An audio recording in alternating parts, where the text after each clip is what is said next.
Got an amazing show for you today, people. I've had to track down Zoe Garbett from the Green Party. She's on her way here. She's just called. She'll be here in 10 minutes and we're ready to go. Cameraman's here, lighting's here. We've even got refreshments. Biscuit, water and some sweets. Can you believe it? Early in the morning. Watching our cavities, so we won't be having any sweets. But the reason why this interview is so personal to me, sometimes you meet some people along the way, along the journey, and you never see them again. And her energy touched me as we were running for that mayoral election. Someone that was clean-hearted, her energy left people remembering who she was on the doorsteps. So I had to track her down. And one thing I will give her, she answers her emails on the weekend. That's the kind of politician you need. So you vote for Zoe.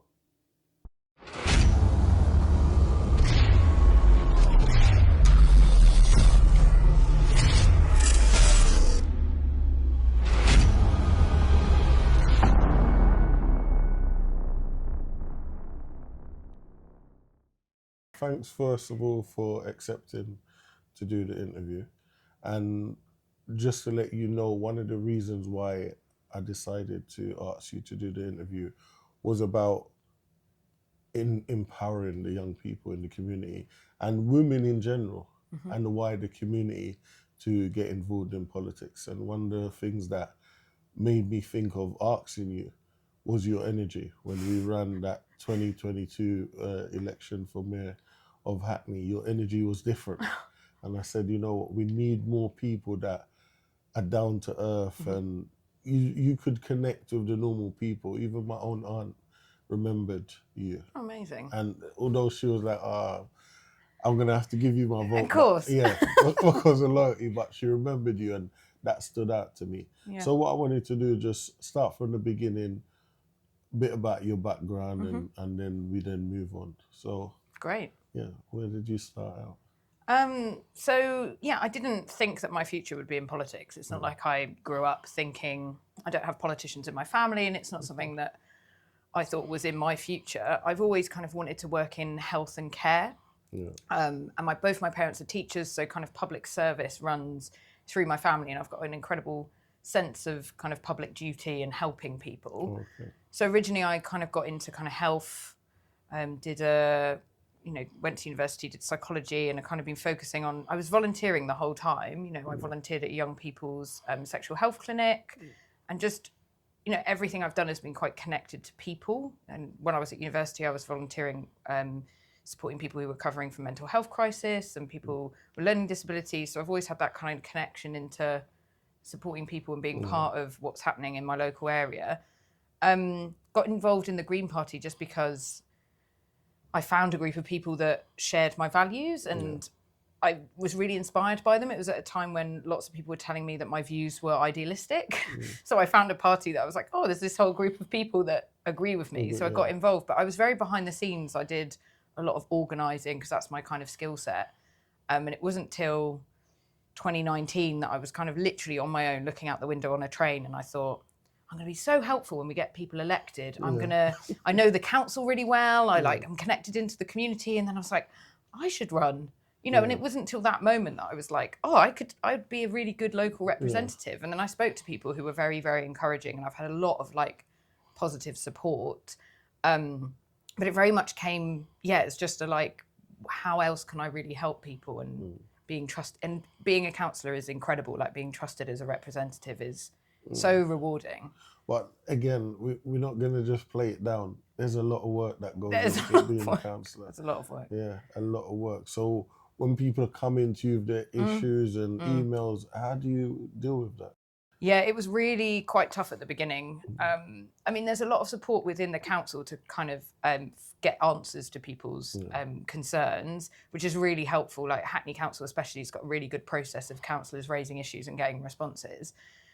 But it is, when I first got elected, that responsibility was very heavy.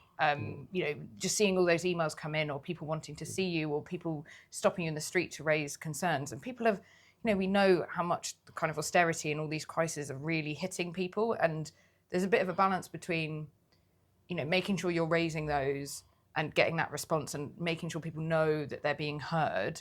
But some of the things are really hard to solve, like people's housing situations. So it is quite difficult to, to have to deliver that news to people that they're going to have to wait a long time for housing or something. But yeah, balancing, we're part of a small group, so Alistair and I really support each other. But yeah, and I've learned that just listening to people and showing a lot of solidarity and spending time with people can also be, can really help them, even if you can't directly solve their issue kind of quickly. One of the things that I found, even running, I've run 2 by-elections in Lewisham to be a councillor, and then I decided I'd retire running for the mayor. It's not as simple as people think. Even the whole emotional process, being away from your family, being out late at nights, I took it for granted. And one of the things that I did learn was, if you haven't got a good team behind you, you're going to struggle. Yeah. And I remember the Green Party didn't run against me in 2019 because I was supporting the air pollution and other things that they believed in Lewisham. And I felt more connected to the Green Party than anyone else. I had to stay loyal to my party because they loved me there. But if I had a choice, I would join the Green Party, even though some of my family would stop talking to me because the majority of them were for another party. I felt a connection to the Green Party. And for me, I want to ask you, if when you've been working through the process, how have you found it, the support from your colleagues? And it's more like a family. Absolutely. Yeah, when we say colleagues, it's like you're at work, I know. But it's more a family. Yeah, it's a really deep connection. It's a really deep connection. I mean, the Green Party, as you know, we don't take money from kind of invested interests, and we don't have major donor backers because we're very particular about who we pick to support us, because we don't want to be kind of a mouthpiece for big business. So it means that we are very small in our kind of who is actually employed by the party. So in the Hackney Greens, we've only got kind of a very small role that's supported just from money that Alistair and I have given from the money we get from the council. So actually everyone's a volunteer, and everyone is doing it because they really care about our party and about the outcomes and about our values.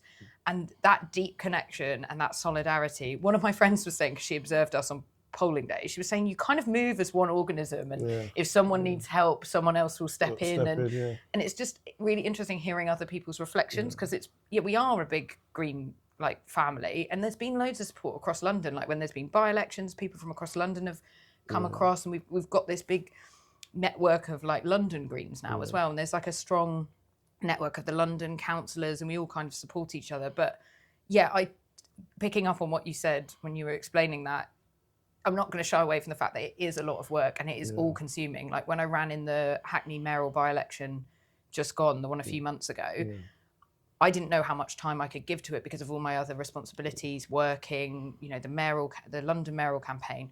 But you just get so absorbed in it. It feels like such a responsibility when people in the party, you feel that responsibility as their representative. You can see the opportunities there are to get out and knock on doors, and you just want to be speaking to as many people as possible.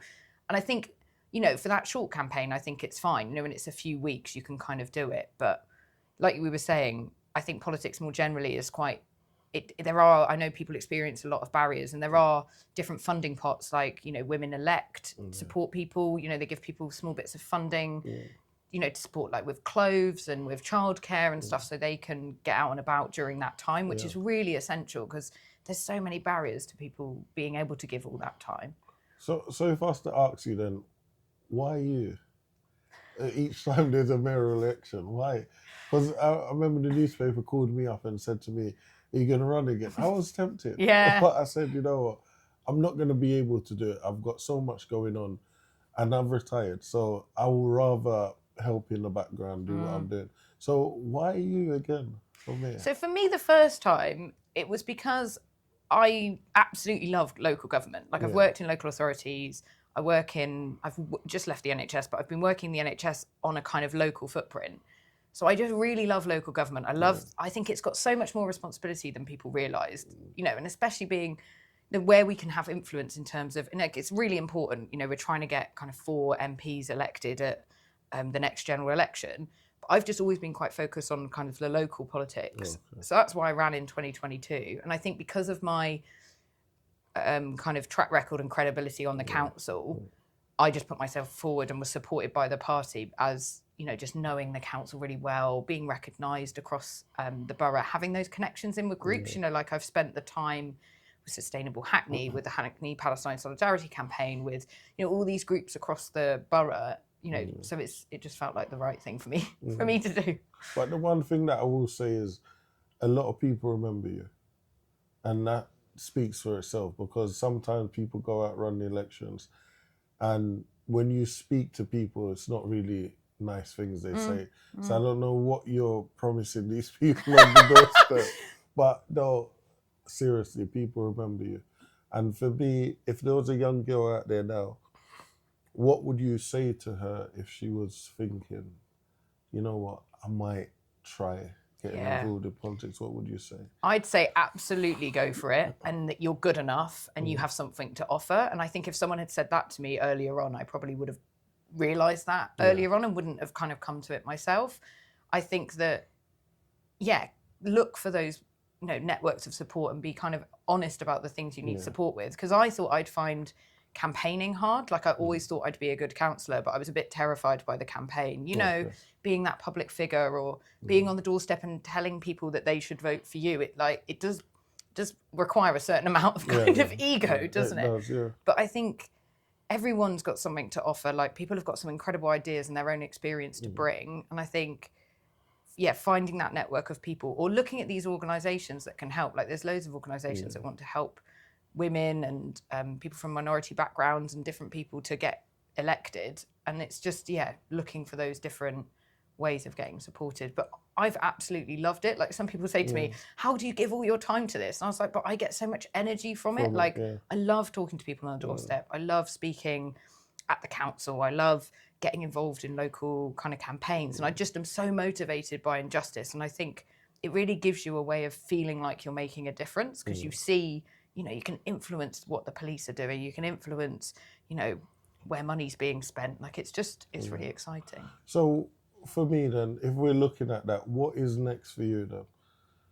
So are you going to run again the next time round? So right now I'm running to be the Mayor of London. I'm the Green Party's candidate for the Mayor of London, which is why I've stepped away from my NHS job to focus on the campaign. I'm hoping to get elected onto the Assembly, because there's two ways of people getting onto the Assembly. One way is through constituencies. We only come second in a couple of those currently. And another's from a proportional list. And the Green Party tend to do better when people know that their vote is going to directly equal the party that they want. So we've got 3 people elected currently. I'm 4th on our list. So we're trying to get be elected onto the Assembly. And then after that, we'll see. Well, to be honest, from what I've seen from you, I believe if you get in there, we will see a change. And I'm not just saying that. It's from what I've heard from other people. And just the way that you've been. Some people, you meet them, a year down the line, they change. 2 months down the line, they become someone else. You've been consistent with the person you are. And if you were faking it, we would have seen it. Oh, yeah, absolutely. So I can't fake anything. I also think this is the challenge I get from people who, for example, have left other parties, particularly Labour, and have felt very kind of burnt by what's happened and how they've seen their party change. And I do get a lot of scrutiny about kind of what are my values and what values that I'm willing to let go for power. And I'm like, I know you have to make decisions sometimes that are difficult because of the context or the levers that you're able to pull. But I was like, I'm incredibly true to my values. And I think I'd struggle to do anything that, misaligned. And compromised it. So when you get into power, well, what are we going to see? Because I've got a few complaints. Oh, yeah, I'd love to hear those. So my complaints are the ULEZ, too expensive. If they're in place, at least reduce them. These LTNs, as I said when I was running, if we are going to put them on roads, we're causing mini roadblocks on other roads. If the ambulance can't get through and the fire brigade can't get through, what's the point of blocking off the roads? So that's always been my bugbear with all of this pollution stuff. If one borough has 50 LTNs. Why hasn't the other borough got 50 LTNs? Because the pollution's not going to say, oh, let's Totally not hit cross it. over there. Yes. It makes no sense. Yes, and I think you've really hit it on the head with that last comment. It's all about fairness and about consistency, and I think that's what people have really felt. They felt not included. They felt that they haven't been able to have their voice, or things have been affected, and then the changes of those things haven't been enacted quick enough. So like more traffic on main roads, for example, and not seeing those changes. So so what we talk about is having a fairer, more consistent approach across the city, particularly focusing on improving public transport in the outer boroughs so people have alternatives, because that's what I hear from a lot of people, that they have to use a car to get to where they need to because of affordability and speed. So it's all about making sure that those other options are and positive. Also ability. There's disabled people that need the transport. Yeah. So they might not be able to go on public transport because somebody a carer has to take them. Another thing that I would give you an idea, and I'm even raised it with the Home Office and the police, is the POCA Fund, so the Proceeds of Crimes Act. Why hasn't that been reinvested back into the community? I do not know. That is a great question. I'm always trying to get the way the police is funded and structured has always frustrated me locally, because there was an issue in Dalston around the delivery drivers waiting in Ashford Street and causing, people were complaining about the noise and things, and police were being called a lot. And I said to the police, like, don't you just have a small bit of funding? We could create a safe space for them to rest. And it wouldn't have been a few £1,000s, you know what I mean, in the police's budget. They're like, oh, we can't use our money like that. It has to go to staff and policing activity. And I was like, but this is costing you loads of time. Like, it would save you time and effort in the long run. If we look at, we'll say that we haven't got any money. We wish for no murders to happen. But if a murder does happen, that's 4 million gone down the drain. If we'd have used that money to prevent that murder happening. So sometimes we do things in reaction instead of prevention. And one of the things that I think needs to be tapped into is the POCA Fund. I would take that away. I think that's really good, because if there is an opportunity to use that and to do that prevention work, because that's all about what I stand for and what we stand for. It's all about addressing inequality and preventing things and looking at the root causes. I totally agree with you. I think we've moved into a position where we're just kind of reacting and we're not doing that kind of hard, deep work. And one of the things that I will bring back from travelling to the Isle of Man, because I'm in the Isle of Man a lot now, is the fresh air. When you get off the plane in the Isle of Man, it's a treat smelling the fresh air. Normally people talk about going to the Caribbean and feeling the heat. Just smelling that air and what's around? Trees. When you look around London, you struggle to find a park with lots of trees in there. So we need to start replanting trees. And protecting the old ones. Like the old ones are really important. Sometimes they're cut down for developments or for encroaching, and I think it's really important to, because they can bring in so much more carbon than a new tree. It takes a new tree quite a long time to get up to the standard of a mature tree. But I totally agree with you. I think trees are essential, and also doing that wider, fairer work around tackling air quality in all the different ways that we can. All right, well, thank you for coming on the show. And before you leave, if you had one thing that you would say to your younger self, what would it be? I would, I'd say trust yourself. You're just, you've got loads to offer and you're as good as you are now, and just go for it and find out what happens along the way. Well, everyone, as you've seen, we've had Zoe on the show from the Green Party. Amazing individual. Outstanding. The community love her. So we hope that she becomes the next mayor of London, because we will see changes, because she never promises anything she can't deliver. What an amazing interview we just had with Zoe Garbett from the Green Party, a woman of her word. One of the things that stuck out to me in that interview was the POCA Fund and the lack of knowledge of people not only in government but in the police and the local community. Because I want the local community to understand that you are entitled to apply for this fund, because the fund is meant to go back into rebuilding communities, into being safer communities and positive communities. It's for things like startup funds, for your own business, for young entrepreneurs in the community, and even older ones as well. What the POCA Fund is, when a criminal gets taken off to prison, and their Rolex and their Range Rover and their cash is seized and confiscated. It goes into a pocket fund and it is held there until somebody, which could be you, decide to apply for it.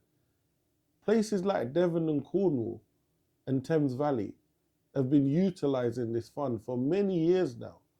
So this is one of the things that I'm championing across London, is for people to know their rights to applying for the Pocket Fund.